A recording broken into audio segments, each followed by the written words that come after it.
Welcome to the Outcast Haven news station. I'm Jason. Today's top story, Legend Story Studio releases... Steve! What is this? I told you, we don't do this on this station. We're a game-playing meta station. Outcast Haven podcast number 33 starts now.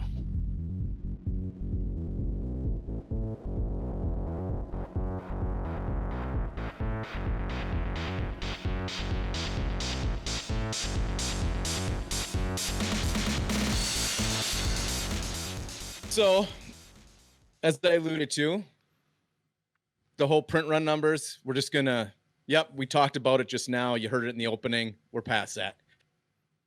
So the top story, the real true top story is the delay and the community's reaction to the delay. Now, personally, I've had tons of stuff that have been delayed. Like I said, I've had Kickstarters that are delayed. Other card games have been delayed. Manufacturers have had such a huge backload of cards. Not a surprise there. No big deal. It's delayed a week, not the end of the world. What is the end of the world and what is a big deal? I want my goddamn previews, okay? I want them on Monday. I want them on Monday, okay? I can't wait any longer. That's the big deal. That's the true story here. Yeah, man, that's pretty disappointing. I space them out a little more. Just don't.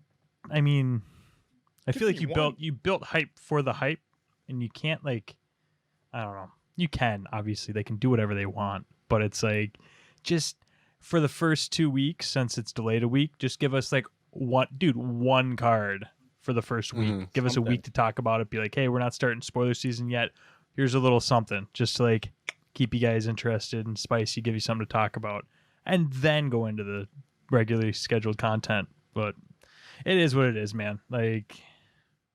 Yeah, maybe they've got something so pristinely planned, it's got to hit, boom, boom. This is exactly a week. This is where people's mindsets are about these cards. Then boom, hammer drop. Don't let them think about it too much, but don't hit it too close back to back. They've got it perfectly scheduled. They got psychologists and stuff there, working out the numbers with how people react to things and how long it takes them to adjust, and boom, they've got it fine-tuned. So that's what I'm telling myself. But the problem with that is we've already bought all the product. The hype's done. Yeah. It's been purchased. It's all gone. There is no product. We bought it all. So just give us the damn preview. Yeah, at this point, right? Typically most card games like Dragon Ball or Magic or Yu-Gi-Oh or whoever, when they're doing spoilers to try and get people excited about maybe something, because they're well, you're a whatever color player or archetype player. Guess what? This set's going to support you. Get excited, buy it. And they're hoping that somebody who hadn't pre-ordered or somebody who normally wouldn't buy boxes is getting excited and going, oh yeah, I'm going to buy a couple boxes now that I wasn't. And they're trying to drive sales because they're printing these massive, loads of stuff. We're in a place with Flesh and Blood where it feels like they could print those numbers and they would get bought up just because people want the cards so bad that they would just buy infinite product. If they printed infinite product, people would buy infinite product.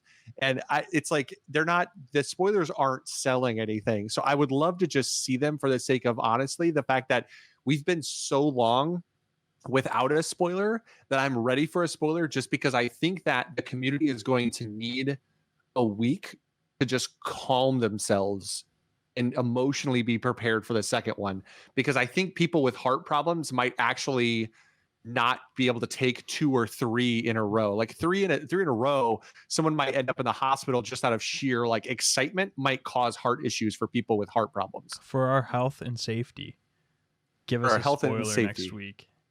We need time to process it.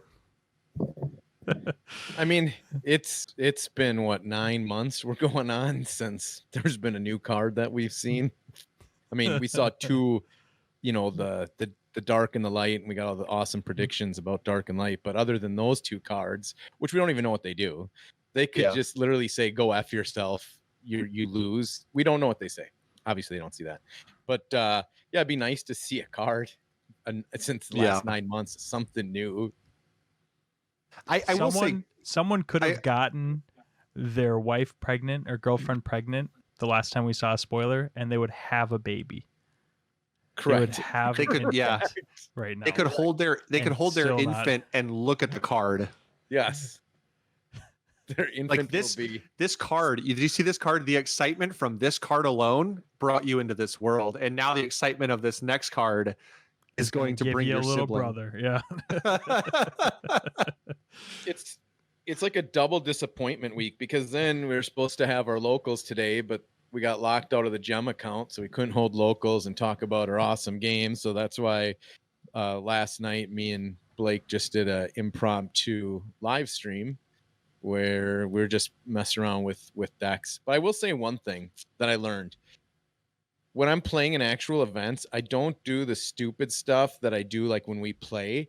And I think it actually helps me. It's like, speaking of therapy, Dane, to your point, that's my therapy of like, Jason, you learned last night that does not work. And it's out of your system. Like, oh, I should do this. Oh, wait, I was doing good and then failed epically because I did that last time. And then it's out of my system. So it does help in that. Plus it's fun. And I think like we cranked through a ton of games in a short amount of time there.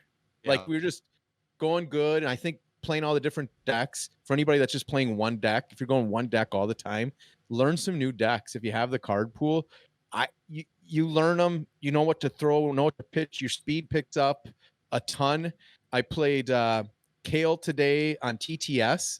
We flew through 2 games like it was like that. He's already, I mean, I'm finishing my turn. He's got his hand going into his turn. Like you saw on the stream, I'm not as fast as his opponent was, but his same speed level goes just because he's played so many times. He's played it against the deck. He knew it was coming. So he would predict the cards that I was going to play as they were coming, which is cool because it helps you figure out where you are or what can hurt you. So play other decks.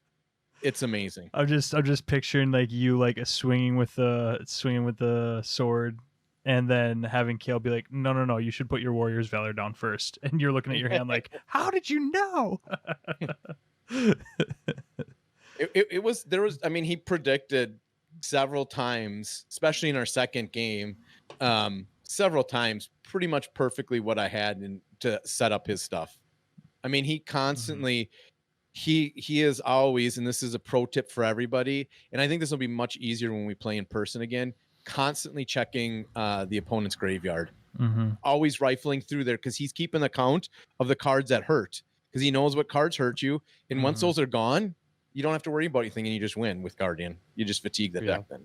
So I will say I'm really interested. That's one of the things that going forward with Monarch and in the discussion of Monarch that I'm really excited for is the game is still really good. It's still really enjoyable, and the interactions are still really fun. Like, I'm not saying that I'm bored with the game in any way, but I will say the predictability of the game has hit kind of that point where I think really good players, or even players like us who are good but not necessarily, like, we're nowhere near a Kale, we can have enough of a sense of the card pool and what's coming that we can kind of predict some things based and do it pretty consistently. Like if you see a card sit in Arsenal for a while and stuff, because the builds can only be so flexible before they become bad.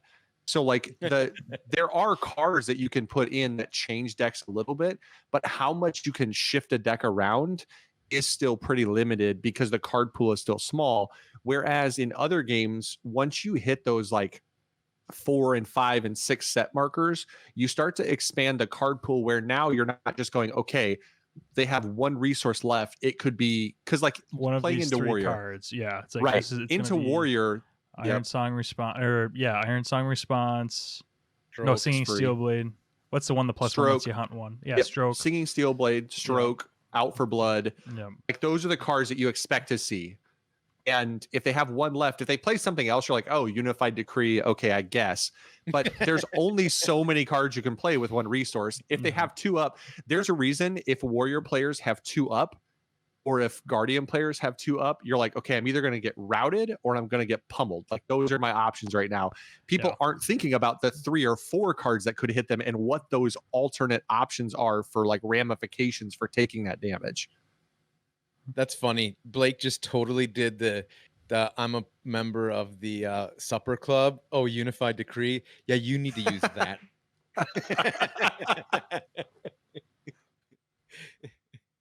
Oh, that was awesome. Sorry. So here is another pro tip from a amateur. So if you don't know the card pool right now of Arcane, Crucible, and WTR, Strange order, but I like it. That is your. Yeah, I just go all over the place. Things pop in my head, they come out. That's the way this brain works. That's called the Star Wars order. Yeah. If you don't know them right now, that's your homework until pre-release weekend, because you have 309 cards coming out. Obviously, you're going to have, 3 ofs, but there's going to be a lot of Majestics that are going to be 1 ofs. And I would imagine in this set, we're going to see more 1 of cards than we've ever seen, just because of all the different classes.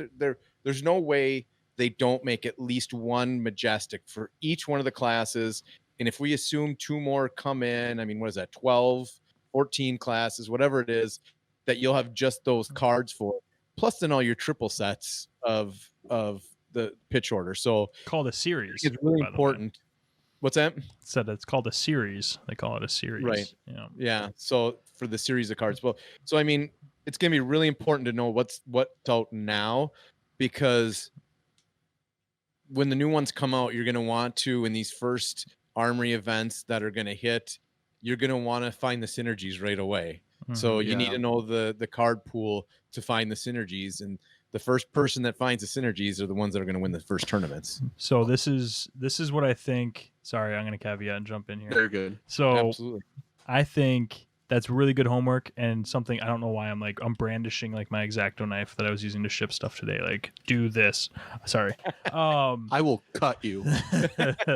Probably just myself accidentally. No, I think that's super good homework and really important to emphasize, because I feel like a lot of new players, you got to figure out your own deck, got to figure out your own card pool, make your deck and everything. But that's not where it stops, and that's not like good players will know what their opponent can do just as possibilities. And not saying that I don't crush this every game I play into. Like if I'm running into Brute is a good example of a deck that I haven't played into a ton, that I don't know what they can do with 2 resources or 3 resources. I don't know for a fact the limitations that resource amount has on them, right? So that's a class that I would want to look into a little more here, especially going into Monarch and new releases.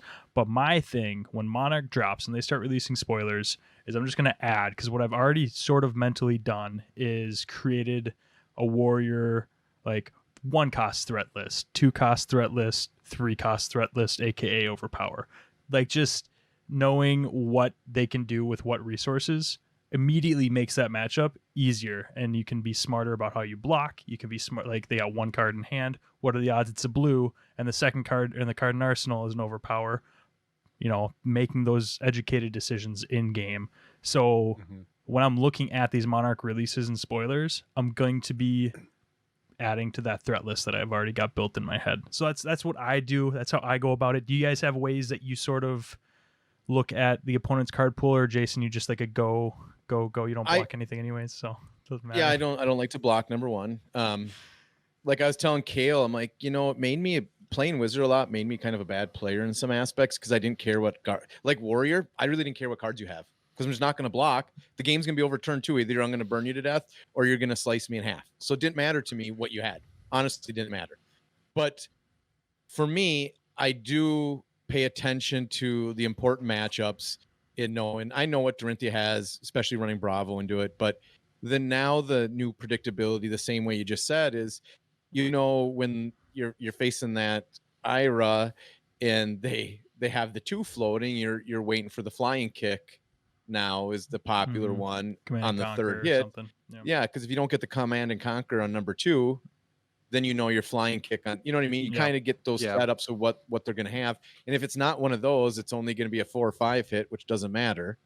And then you just take into account what they have for armor up, what they've broke, and put it on early pressure to get them to break that stuff is very good. And that's probably one of the biggest thing in Dorinthia is trying to get her to use that armor up right away, especially as a Bravo player.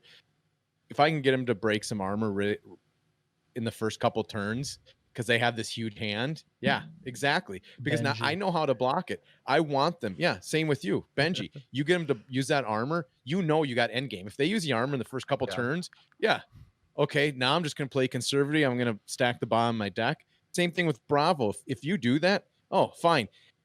You're setting up for this huge turn. Well, I have my staunch or my immovable. You just get going, start burning 6-7 cards, and I'm going to take half of that, and you have nothing. And it just makes a huge difference. Yeah, I think the biggest thing that Monarch will do with a card pool is make those educated guesses more challenging, because I think that's what good games with lots of depth do, is they don't allow for very clear answers. There are times where, like, I'm curious. I think right now the biggest thing is if you look at what exists right now in the card pool, most classes have a cost to damage curve that stays pretty true. So you don't see a significant rise or fall in that. Most of the time, Warrior is 1 for 3. That's kind of the average, is if it costs them 1, it's going to do 3. The exception is Route, which costs them 2, but it's technically a 6 because it will oftentimes throw a 3 back into your hand and then +3 it. And then Overpower, like Red, is, a massive swing.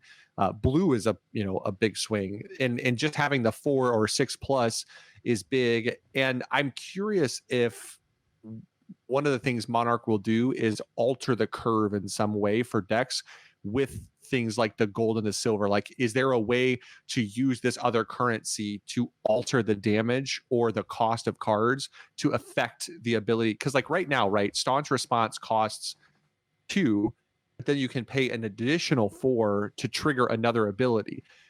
Is there a thing that they're going to add where it's like this, it costs 2, but for 4 copper or 2 gold or 1 gold, you can add an additional 1 damage to the card, or something where they start to affect the cost curve to make the predictability of the game more challenging, because it benefits good players. Because one of the things that I notice is when I'm playing into Ninja, I keep an eye on breaking scales, because if the card has combo, I need to know if breaking scales is up to know whether or not I'm going to leak one through potentially, because it's important. If they're swinging for 5 and I've got an option to block 5 from hand or 6 from hand, if breaking scales is up, I'll give them 6, especially if I think it could give them a draw off mask or something.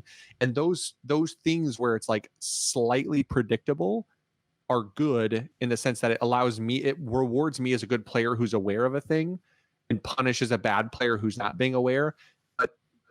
It'll be interesting to see if they give like 2 streams of thought. Like, it could be this or it could be this now. Now it's not just do they do it or not. Now it's they could do this, they could not do this, or what's this alternate option that they could do. And I think that's where I think Monarch could add a level of texture to the game that it doesn't have right now. I think I still would love to see attribute mixing, but honestly, the dark and light thing sort of, I think, solves that issue a little bit. If they give out dark cards and light cards, every set is gonna be able to adjust a dark Katsu or a light Katsu. You know what I mean? So that alleviates a bit of my concern there with getting a set where nothing helps me. But I think going back, I had said pretty early on, I think that copper, silver, gold, I think that's going to be a secondary resource that lets you buy cards from deck. And then, so as you build up your copper, like that's already the precedent set, right? As you cash in, lets you cash in to purchase cards from your deck, basically. Yeah. I think that's going to be like the secondary resource, which I would love to see like every class get some sort of access to. That would be cool. As Ninja, like you don't generate as much, but your Ninja card that lets you use it to buy it, lets you go 1 for 1 copper to card. You know what I mean? Or there's an attack that says when you play this attack and there's additional cost, you can spend a copper, buy a card. It'll also be interesting to see how they divvy that money out, because I think it would be region specific would make sense. So that way, or character specific, because if you notice, like right now, Kasai is the only character who innately makes something, but she's from Volcor and she makes copper. It would be interesting if from the middle of Wraith, you know, at the towering center in Soul, if people from Soul make gold, you know, because they're more wealthy or more well off kind of thing. Okay, or that's cool. if maybe if you learn about their history or something, like if there's precedent set for where that money comes from, because like right now, if you look at Spoils of War, that card does not look Soul-esque. It looks Volcor-esque. It's dark and grim, even though it's like a person on a steed. It's not epic, more it's more so like ominous, the way that the card is presented. Yeah, okay, I could see something like that. The one thing is that they already sort of gave exchange rates for it. So I don't know if that would just mean that like Soul, you're just more valuable than Volcor. Maybe it's just people from Soul because you're rich, you know, like, and maybe Kano would make gold because he's royalty or something, you know. Okay. Yeah, I don't know. We'll see. It'll be interesting. Stupid royals. Black Clover reference. Yeah. Such a good anime. Check it out if you haven't. If you haven't, watch it. Channel. Black Clover. And it would be nice to follow up all that speculation with a spoiler on Monday to be like, oh, see, this is what happened. Well, we'll wait okay. 2 Mondays for that. It's okay. We don't have spoilers, but we do have more skirmishes. We continue to plug away at the competitive grind. We do. And it's interesting. Just looking over the numbers, this here we have more Dorinthias than anywhere. Ira's still the top deck to play. And I mean, when I think about it, if you're a new player, yeah, you should probably just run Ira. Honestly, that's going to be the best deck just to run. You're going to see tons of other decks by playing it. You probably won't get destroyed too bad. You know what I mean? It's just a good deck. Like we've alluded to 100 times. It's a little bit easier to run. It's not as fatiguing. So you still see that as a top one. I was just looking at some of the numbers. I mean, you still get the occasional Cov Dane slipping in there. Benji, which Dane has been running. Like we saw all of us play the Benji, I think, in the last skirmish we did. We did. Yep. Still the ultimate Benji in my mind. 4-1. I went 4-1 last weekend. I am the ultimate Benji. It's got a good ability, and it can hang with any deck. I mean, honestly. Yeah. Even Kano, come to find out, playing into your Kano, like won a couple games in a row, as long as you don't draw the nuts on me. So it doesn't feel as horrible as I was initially. I was like, it's an auto loss. It's not, as long as you don't go just nuts on me. Well, because you have your life gain, you got you run plenty of blues. So if you don't stir forked early in the game, I mean, if Kano stirs forked early in the game, just about anybody, it's going to be a pretty bad game for that opponent. But so I will say I played Bravo. I was happily surprised. I played a Benji, I played a Dorinthia, I played an Ira, I played a Viserai, I played a Bravo. I'm sure I'm missing one. I played a Kano. So I played pretty much everybody, which was so nice to not go back to back all Iras and Dorinthias. So thank you, everybody. It was a huge 190 person skirmish. So thank you, everybody, for mixing it up. I know Blake has mixed his up a bunch. Dane, you're on your third deck, I think. You've done Dash, you've done Benji, you did Viserai. Oh, yeah, I did do Viserai for a while. Yep, I've done Kano and Bravo. I got Cov Dane, Ira, and possibly Dash. So I'm gonna at least run 4. I'm gonna try to make 4 more skirmishes. Don't know if it's gonna happen. That's my goal before the skirmish season's over. With 4 different decks, none of them being Dorinthia. I want to XO a skirmish or an armory with Benji before I move off it. That's my goal. Yeah, I'm enjoying playing different stuff. So I've played Kano, Bravo, and Katsu, and I have Benji together now. And I'm gonna play Reinar at some point. I just want to make sure I'm comfortable with my list. If I hit the nuts like I did against Jason when we were testing, I mean, I would play it. I would play in every single skirmish because, you know, barraging beatdown into Alpha Rampage turn 1 and turn 2 is pretty good. I mean, it's if you could get that consistent, and it's like, oh, what's turn 3 like after that? Oh, we got the Blood Rush Bellow, so you know, like that's a pretty good turn 1, 2, 3 that I don't think I can hit super consistently. So I got to find an alternate win con.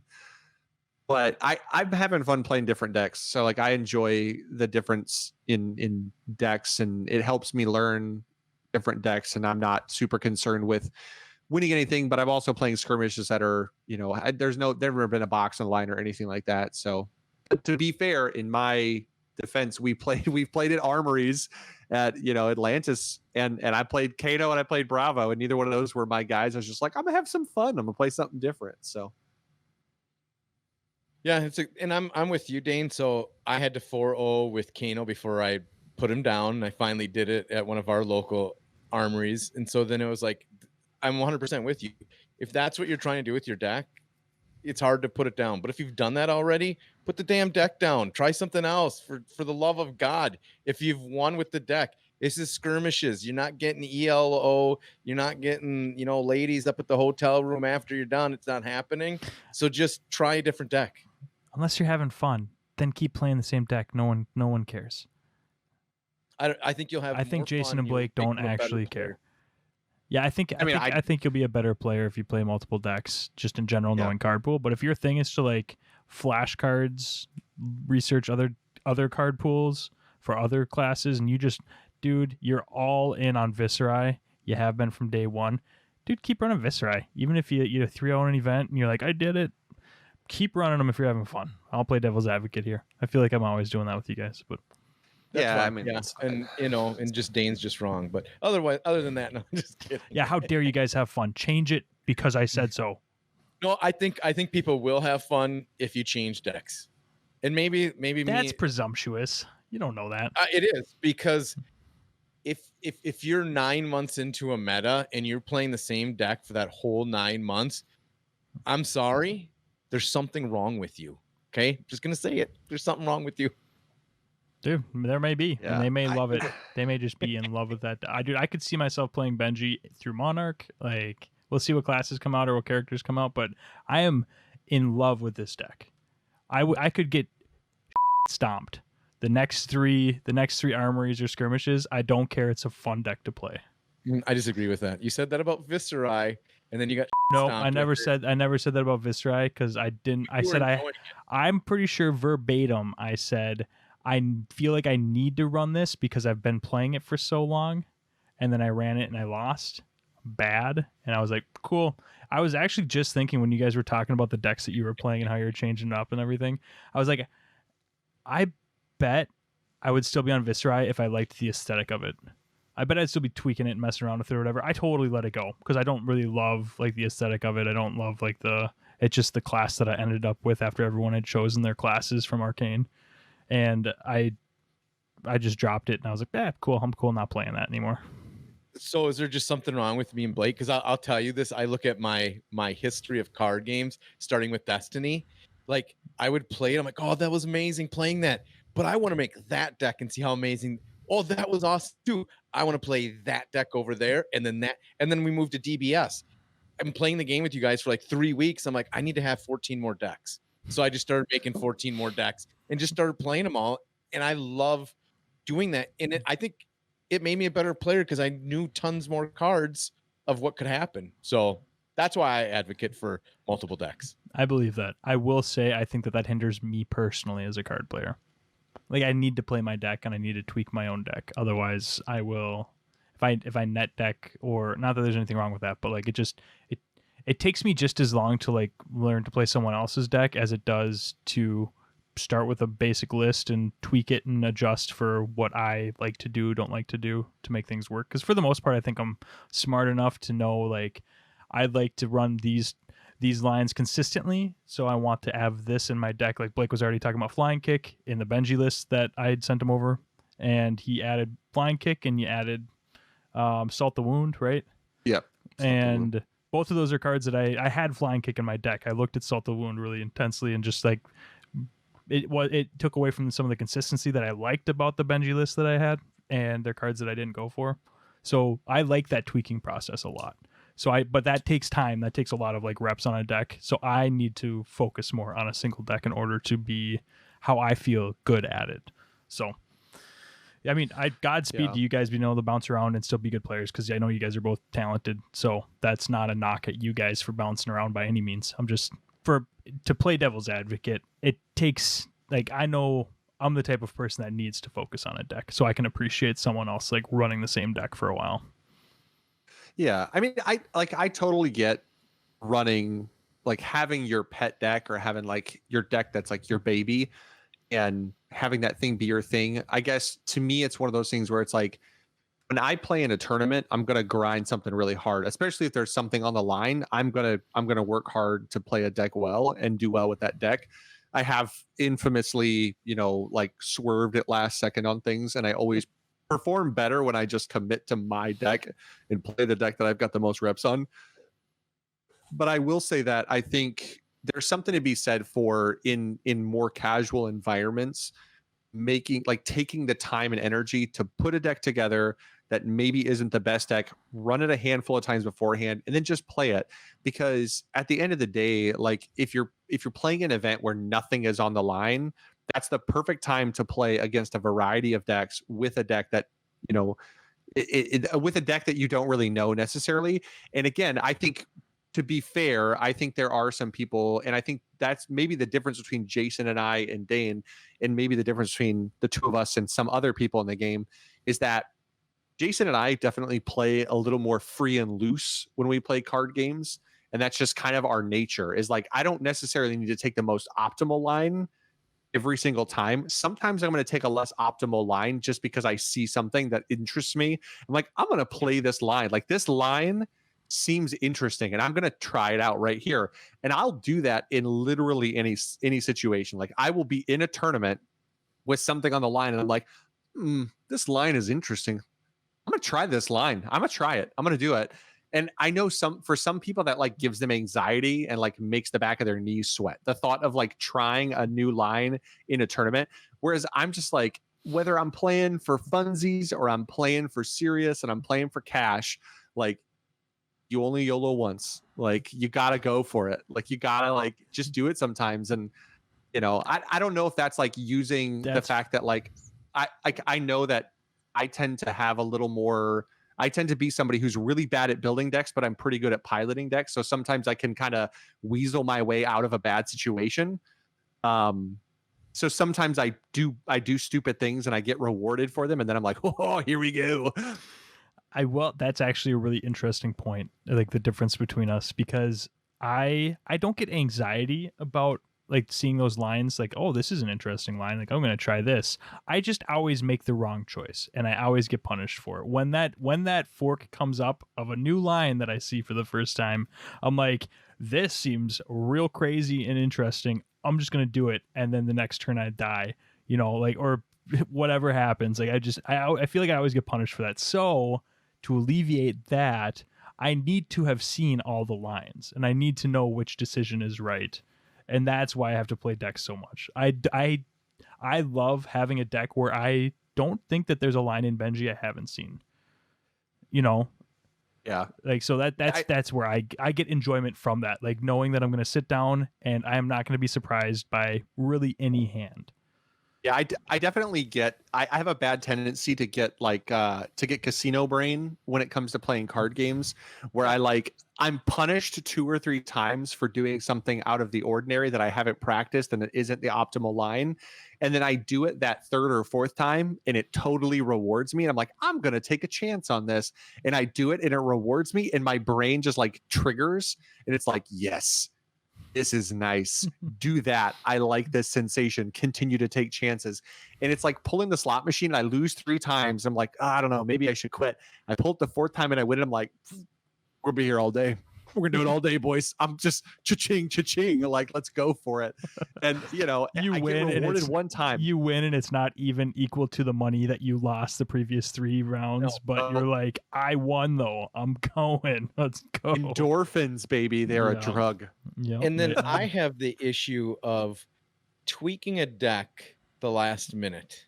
Like, I mean, you do have before that issue. I do it all the time. I've done it every skirmish. I've switched out usually 2 cards right before the skirmishes start. Every single one on every deck, I've swapped 2 cards right before it, and they're wrong because I talked about this, and this is a great place to bring this up. So playing in the skirmish, I learned that the people that can grind these games constantly. So we started at 5 o'clock when we got off work. We grinded games up until the skirmish started. So we got like 5-6 games in, or four. I forget exactly how many, but we got some games in. Then played a 7-game tournament right into our live stream for essentially 7 hours straight. I didn't sleep that night, almost a wink, and because my brain, and this is really weird, it happens all the time, pretty much any card game, I probably replayed so many weird interactions in games, how I blocked, how I reacted, my defense reacts, how I could have done it. Like, that's just the way I process material. And so a lot of times because of that is why I tweak decks, because my brain will go through all that. I'm like, okay, maybe I should do this, and I'll overthink things a lot of times. So I disagreed with Kale on the deck. Like, he's like, this is my deck. I'm like, I'm not running that deck. I'm running this deck. Like, I was set on running 2 more red than he was running. Okay. 2 from 28 to from 30 to 28 blues should not be a big deal. My first match against a very good Dorinthia, very good. He top 8. He's like high up in the rankings for a Canadian player. I've never lost to Dorinthia as bad as I lost to Dorinthia that match. And he's like, why did you, he's like, sometimes you just gotta take damage. I said, I couldn't. I had 3 red hands. So I had 3 red cards. I literally couldn't do anything to swing back at him. It was horrible. Yeah. It was absolutely horrible because I tweaked decks right at the last second. I did it with Kano one time where I dropped a blue. Like, I've done it a ton, and that's my issue. So like a lot of times when we do our little stuff and I'm messing around, that helps me get rid of those stupid things. And then you learn, okay, that was dumb. I don't need to do that. But I will say to everybody that's grinding these games and the skirmishes, I couldn't do it because I would look like a zombie right now because I can't sleep. My brain gets too stimulated if I do that many hardcore games where I'm trying to win in a row. I just can't. My brain just won't shut down. I will say I think my tournament brain is improving. I think my focus brain is getting better. Getting my stamina is going up, which is nice. Honestly, I think streaming has helped that because I don't want to be a jackass on stream, so I'm like in it. I'm trying to like, and then like I get too far in it and put on blinders and be like, I just missed my tunic for the 3rd turn in a row. Like, and like realize it right after I play my first card. It's like, nah, I gotta punish myself, otherwise I'll never remember this. That always feels bad. But like for the most part, I think that like I'm pretty getting up there, and I slept fine after Tuesday. So maybe you just gotta stream, Jason. You just gotta get on stream and run this. That's not the issue. I used to do like bass fishing tournaments. Yeah. Like before the night, like each type of cover, how deep I'm fishing, what I'm going to be throwing in that, how I'm going to react, what cover am I? Am I fishing rocks, weeds, docks, all that, anything I've done, coaching youth football, I'd run plays, defensive plays. It's just that my brain, and my wife knows that. She's like, yeah, you got that coming up. You're just not going to sleep tonight because my brain just won't shut off. I keep going through those, and sometimes it's a hindrance, sometimes it helps. Yeah. How's everything been affecting you, Blake? You okay? Is your home life okay? Everything? Yeah. It's been okay. I'm thinking about, going to a counselor or something to talk about my tournament brain, but tournament brain. I'm thinking about going to a sports psychologist to be able to like get my mindset right before these tournaments. Yeah. Oh, I just thought about the movie where he walks into the bowling alley. Look at all these amazing athletes from Kingpin. Yeah. God, that's what a classic old movie. Because it's one of the greatest lines ever when he said sports psychologist, like, because you got carpal tunnel from playing too many card games. Yeah. That's what you need. You need to train like Jordan, and you need to put on more bling so that you're like, you can physically just work yourself. So that way, like, it's just muscle memory. You're just firing cards down. Take them off, and you're just like, I'm so fast now. yeah. So fast. Came out of the gravity chamber. I need one of those, like the Dude, I love gravity that. chamber. We'll play the. Just Can sweat, hardly move this just defense sweat reaction. dripping on all your cards. Dude, that's one of We my should favorite. Do sauna card games where you just dripping. Just playing your best ever. cards on the grate, just like Yep. You're just warping. Mark's comment in our chat. Mark, who's usually not on tonight, his comment in the chat. Before Destiny tournaments, we would get drunk and blast heavy metal music and see if we could still concentrate and play good. That was amazing. Oh yeah, that was good. I'm like, yeah, it's 100% Mark. That makes sense. I'm on board. How do you guys train? We get faced and blast the music. How do you train? I mean, isn't that the only way to train? I mean, You say it to some people, and they're like, "That seems weird." You say it to like Mark, and he's like, "Man." You say it to Kale, and like, "That's how I win, baby." All I do is win. you say it to Kale, he's like, that's just Wednesdays anyways, cards or no cards. So I don't know. I do that for locals. I spent 30 grand on this game because I go to the pub every time. I go to the bar every night before I go play. It's exhausting. Take time off of work to spend 2 hours at the bar drinking before I go play a tournament. That is, it's funny you say that because Nick, one of the locals here, who we play against, the Kent brothers, who are awesome, good players, fun to hang out with. I'm like, let's just go to the brewery and drink some beers. He's like, yeah, that sounds good. So we're literally going to go do that. Just go to the brewery, have a couple cold ones, and play some Fab. What brewery are you gonna hit up? Because we're gonna hit Common Loon right up here in Chisago. I'm not driving all the way up there and then all the way back down. You should, dude. There's Super a brewery good right off between 35 and 65. Oh, but there's one right by my house you can come to. But you have to drive past this one. The classic way. I don't want to come to yours, but I got one right here. I've got one that's on the way from your house to the shop. That is also close to me. I think that's reasonable, Jason. I just want to drink with you, man. It's just he lives in Forest Lake, so we're super close to each other. So, dude, it's on his way too. Look at that! This is amazing.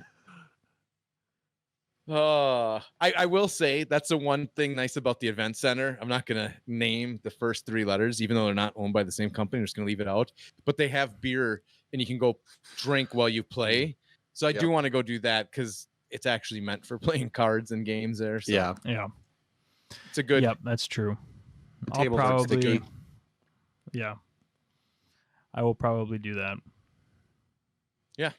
I'm down for that, and we'll probably set something up for that. So yeah, if you got a brewery in your hometown, go drink some beer, play some Fab, or any other card game. To be honest, I'll bring multiple card games or something like that.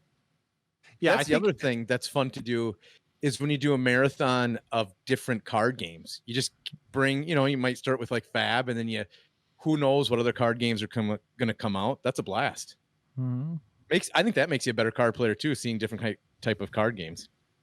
For interactions and complexity levels and stuff in different games too. Yeah, I think like Fab is so interesting because it is a different. It does take a different mindset sometimes because the card game is so. I was joking today with a buddy that I played DBS with, and I said, it's interesting to play like a 4-card hand. I was gonna say it's funny because like it is interesting in Fab, like the resource management is so different in this game compared to some other games because of things like the fact that, and maybe this is a Monarch thing, maybe Monarch changes it, and with like the copper, like the copper, I did it tonight. Jason was giving me copper with Kavdane with Benji, and I was like, I mean, I run a really blue heavy deck. We'll just pitch some cards, we'll draw something because all I got is blues in my hand. Let's see if we can draw a little gas here. And it'll be interesting because I will say that's the one thing about Fab sometimes. It's like what you get is what you get. And I think that's unique to the game, but at times it is frustrating when you draw just a dead hand and there's no escape. You're just like, these are the 4 cards I get, and I'm dead now because you just there's no way out. And I don't necessarily need like Dragon Ball. Anybody who plays Dragon Ball knows, like there's a deck currently. The other day I was testing it. I had 18 cards in hand, and I actually, believe it or not, I lost a card in my hand. I was like, I know I drew this card. I want to play it. Where is it? And I'm rifling through my hand, and I couldn't find a card because I had so many cards in hand. I don't need that, okay? Especially with a 40 card deck. I feel like we would deck ourselves pretty fast. Yeah, you think that would be a game. disadvantage? Or you think that would be an advantage, Blake? You think that would? It might be a little advantageous to Wizard. That's who I think it might be a little advantageous to. Just Wizard. I'm less scared of other people. One more card. Could you imagine Data Doll with one more card? Oh, jeez. I actually played someone playing Dash, and he said that he's been religiously playing and testing Data Doll for a long time, and he said switching to Dash and just drawing a fourth card every turn was life changing. Mm-hmm. And I can believe it, because I will say, like, sometimes with Bravo, when you hit the show time and then you draw that fifth card and you're just looking at 5 cards in one at Arsenal, you're like, oh.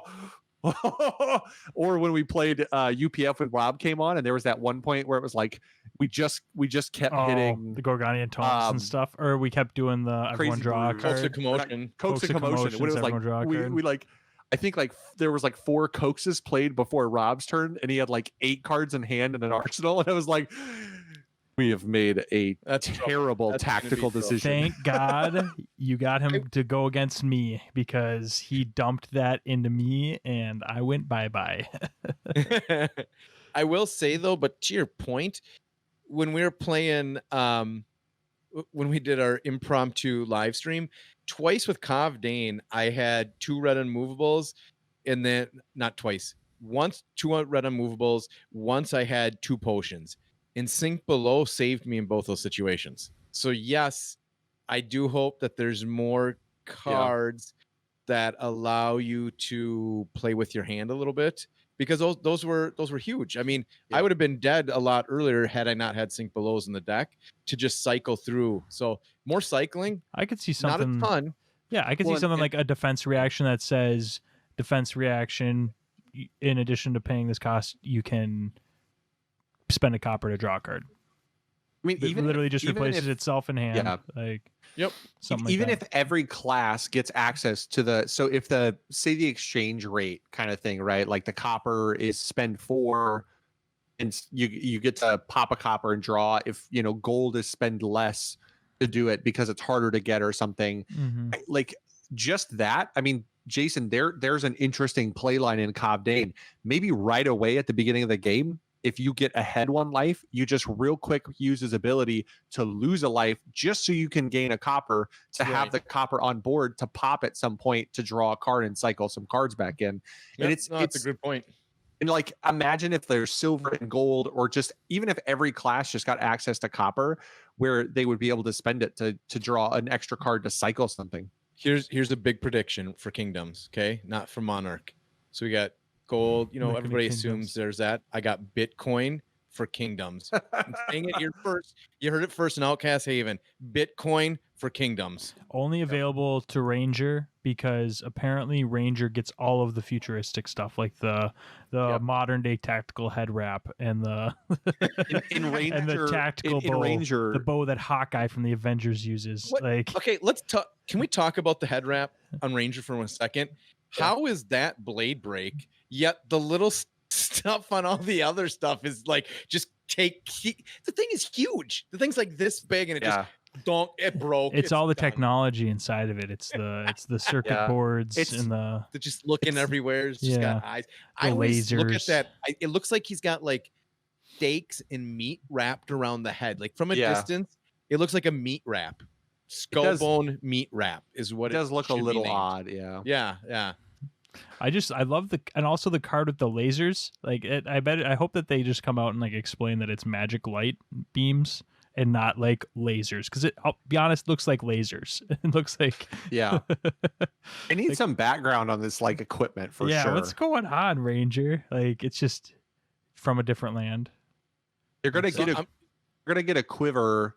And the quiver, instead of having 2 arsenal slots, is you can swap a card in your arsenal with a card in your hand, like Hawkeye's little push a button. It's just like, and it's gonna be a mechanical quiver, but it's gonna be like, yep, I guess. So since we're on just weird stuff, so I just want your opinion on something. So playing all these decks, you see a lot more art in the game, which is cool to see all the different art. But I have found a true worst art in the game, and I apologize to the artist, but I mean, I think it's just I think they took the bucket, and they spin it. They paint it all one color and they spin the bucket and they're like, "Yay, it's done."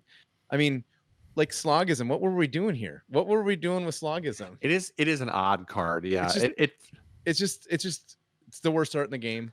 It feels I think I have to call it as this art worse in the game. That art feels like there's a very real chance that that was the placeholder art and someone forgot to put the real art in it. And it went to print in alpha, and then they were like, well, I mean, I guess that's the print for Slogism forever. Like, there's nothing we can do about that now. We can't change it. Like, it's already been in print as Slogism. You can't do a reprint with different art. So Unlimited's got to keep it. It's staying. I mean, but how do you feel if you're like the guy that made Unmovable, tons of depth, tons of fighting, and you're displaying all the cards and the guy shows up with Slogism? You're like, what? That's all we had to do? What is going on? I spent like 14 hours making that art piece. It's modern art. They threw a little modern art in there. This guy was throwing water balloons filled with paint at the board. I mean, there's other ones I don't like, but just I look at Slogism, because even regurgitating Slog is also really weird and dark, So that whole theme, I had to make sure it's not the same artist, but it is not. So didn't want to rip on the same artist, but it's great stuff. I'm sure people love it. I just not a fan of Slogism. Yeah, I will say one saving grace of this game is I'm not like, so far the art is really good, and I really hope they don't do anything weird. Like Magic has gone the route of doing these like crossovers, because that's like a way they're going to bring people in. Yeah. So like, check out Godzilla, and you're like, why is it Godzilla? I don't understand why it's Godzilla. Like, it doesn't make any sense to me. Like, I don't want to, like, that's like the worst one beyond Godzilla is dogs and cats. That's the stupidest thing I've ever seen. It's like, check out our game. It's about spells and wizards. We're going to have a dog and cat themed set. What is happening right now? It's like they've completely lost their. It's a classic example of like really Elon Musking it up. Like, they had like a brilliant idea that got them to be a billionaire, and then they were like hitting it. They're like smoking a joint, and they're like, "Okay, man, dogs and cats, whole set theme." And everyone in the room's like, just gonna put a car he's the billionaire in who space. runs the company, I guess. Whatever. We're putting a car in space. We're doing it. Why? There's going to be a spaceman driving it. It's going to be great. It's like, okay, man. Yeah, dude, you guys do it. Whatever you want. And I can see the comments now. What do you mean? Do you know the depth of Slogism art card? The thing is amazing, and it's going to be like this long of a post. And my response, I'm just going to make my response now. Cool. Cool story, bro. Yeah, just cool. That's the response. I mean, because we all know art's subjective. I hate it. You can love it. That's fine. I hate Slogism. We're certain the game. Yeah, I will say it's a saving grace that this game doesn't have. And again, maybe it'll happen to us. In 20 years, we'll be playing this game as a bunch of old men. Like, I remember back in my day, the art used to be so good, but ever since they had the My Hero crossover, it just isn't the same. And it's not the same game. I will. Ready? I'm just gonna totally erase what you just said, Jason, with my unpopular opinion that will draw the ire of those listening. I don't like the head jab pop art. I think that's stupid and doesn't fit with any of my ninja art, and that card will never be in my ninja deck, even though I love head jab. I think that art is terrible. I don't like the pop art. It doesn't make sense with the game. I like the pop art. You just won back all the frame card on my wall. Yeah. Okay. But I also like a card that I've heard players that don't like it because, I don't know, they're just, Mangle, it's bloody. I love it. It's one of my favorite cards. Some people don't like it because it's too bloody, too nasty. So but it fits the style of the thing, right? I love that card. Yeah, I think like a prime example of like weird art sometimes in the game that is it's kind of derpy and weird. It's like in Dragon Ball, sometimes they use like the 90s and late 80s like artwork, and it looks super derpy, and the proportions of the characters are off, but because it's technically from the show, I'm okay with it. Like I allow it and I accept it as like a part of my decks because like it's in the show, whatever. Like stuff that comes from weird spurts of the show is fine because it's right. Head jab is weird. It doesn't fit like the art and the art style of the game itself. To be fair, Slogism, it's a little peculiar because it doesn't even match with regurgitating slog, really, right? Like it feels like placeholder art that was like oopsied into production. Do you know Head Jab could have been placeholder art because it is the Ira deck before the art could have been still being farmed. Yeah. What do you call it? You know what I'm saying? Yeah. Commission. So yeah, thank you. So maybe that's what it was for. It's funny because before Mangled came out, my favorite art in the game was very simple but awesome. Blackout Kick. Yep. Dave knows it. Just a little off the top. Just a little off the top. Yeah. That flavor text, everything about that card is dope. It is the flavor text. Yeah. That's an amazing just a little card. Off the top. Love it. As long as they don't do this. Like the weird. Oh, it's not focusing. Oh, there. Yeah. It's like focus a little more now. No, it's like they do like the claymation characters like Pokemon does. Yeah. Sheldon is super into Pokemon. It's a card game, so I am all for supporting that happening. No, it was fun talking a little bit, but I would love to hear people's opinion on favorite art, and just because, like I said, it's very subjective. What art can you not stand in the game? What art do you absolutely love? Please put it in the comments. I'd love to hear it. It's fun to talk about stuff other than gameplay and just get outside the box a little bit in the game, because the art and the lore, and I've never been a lore person, but just being around Blake and Dane I'm starting to enjoy that part of the game a lot more than I ever thought I would. Like it truly intrigues me now. Yeah. This game, they've done a really good job of developing a very deep lore too, and I'm curious, like the thing that I'm most excited for as the game develops is the fact that the lore will continue to develop alongside it and will guide the way that the characters are shaped as some of them become adults. And it would be interesting to see if they go beyond, if as time goes by, if they develop different versions of some of the adult characters, even like alternate versions. Either as older adults or just light or dark versions or whatever they do with it. I would be curious to see what comes of that really interests me, and I think that's something unique to this game, because a lot of games like Magic started as a game and then they kind of retroactively created lore to fit the game, because people it was a way to kind of create, I mean, to be fair, it was a revenue stream, right? Like that's honestly what it felt like. It was like, let's make some lore books and we'll have some background on these people. But obviously they're like weird crossovers prove that they don't care that much about lore. They're like, whatever, throw some Godzilla on there, put some dogs and cats, who cares? Let's make some cash. James White feels, when you listen to him talk about the lore, he's very married to that part of the game and the depth of that. He said, one of my favorite things was, he said in an interview that on a wall in their office, they have an entire wall covered in Post-it notes that have like the lineages in the families of all of the characters in the game and the heroes. And that'll be really interesting to learn as time goes on, because we know some of the background of some of them, but it would be really interesting to learn about, some of the other, like to see some of the art, or maybe some of the characters in some of the cards be identified as family members of the heroes. How dope. Yeah, I like that. I like the lore too and how they're going to develop. Speaking of, like, I don't know why this is what came to my brain, but talking about maybe alternate versions, like how cool would like a Dorinthia who sort of had her rose-colored glasses of Solana like taken off as she goes and is an outrider in Volcor, or realizes that they're just brutalizing these creatures from the Savage Lands and goes off, and then there's an alternate version of Dorinthia, like Dorinthia the Iron Blooded instead of like Iron Song. It's just like, how dope would that be?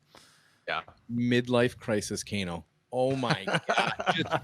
just blowing everything, hating everybody, just just Midlife riding like a fiery horse, just like he went out and bought his So- red Corvette and his just slinging, that'd be awesome. I'd be down for that. Just call it Midlife Crisis Kano. That's the character name. Sounds good. Who you playing today? I'm playing Midlife Crisis Kano. He's a little fiery, so watch out. All of his spells deal double to the opponent, and half of their damage comes back to him. And you get to slap your opponent in the face just for playing him.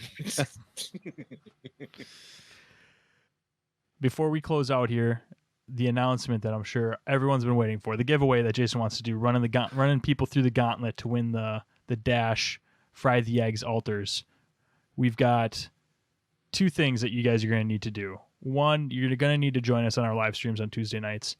And 2, join our Discord, because I'm going to make a channel that is going to be for the giveaway of the Dash altar. And what you need to do is say that you want to be in the gauntlet.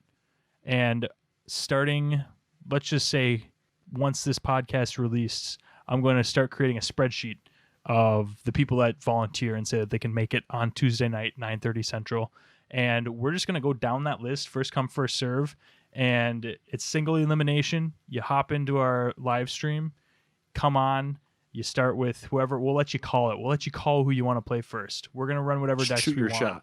Yeah, but you shoot your shot, you call it, and then you beat all 3 of us, you win it. You lose to any of us, we move down the list to the next name. And we're just going to do that. Don't be boring on our live stream, okay? Bring some excitement. Be yourself, no pressure. Excitement. Be yourself, no pressure. There is a lot of pressure. We're not going to be unless you're being a then we'll be but I like it. So let's spice it up. Let's have some jackasses on that are just going to come on and be mean and tell us that we're trash. I would love that personally. Yeah. I'm all for that. Yeah. So hop into the channel that I'll be making in the Discord. It should be up by the time this podcast goes out. It'll just say, I don't know, look, it'll be obvious. Gauntlet chat or something like that.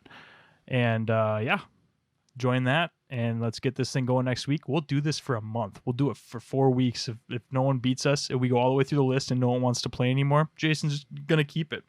I don't know. Yeah. Or we're just going to lose on the first one and be like, okay. Yeah. First guy is going to be Chris and he's going to bring his Viscera. We're just going to be like, oh God, I wasn't ready. One way or another, it'll be fun. So be sure to sign up for that if you want. Anything else before I close this out? I don't think so. Cool. Dude.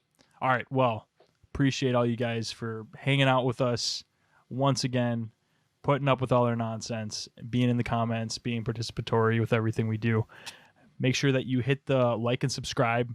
That does help us and our motivation to keep putting out good content, to keep putting out good content and improving our quality.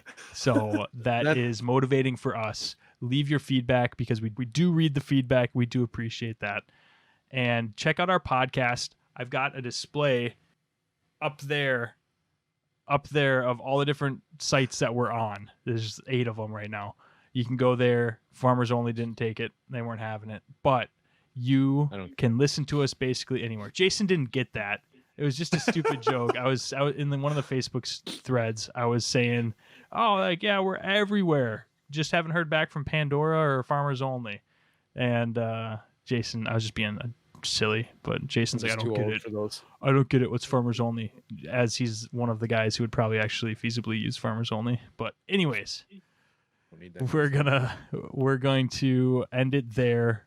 So appreciate you guys listening. Appreciate all the comments. And we'll talk to y'all next time. Peace.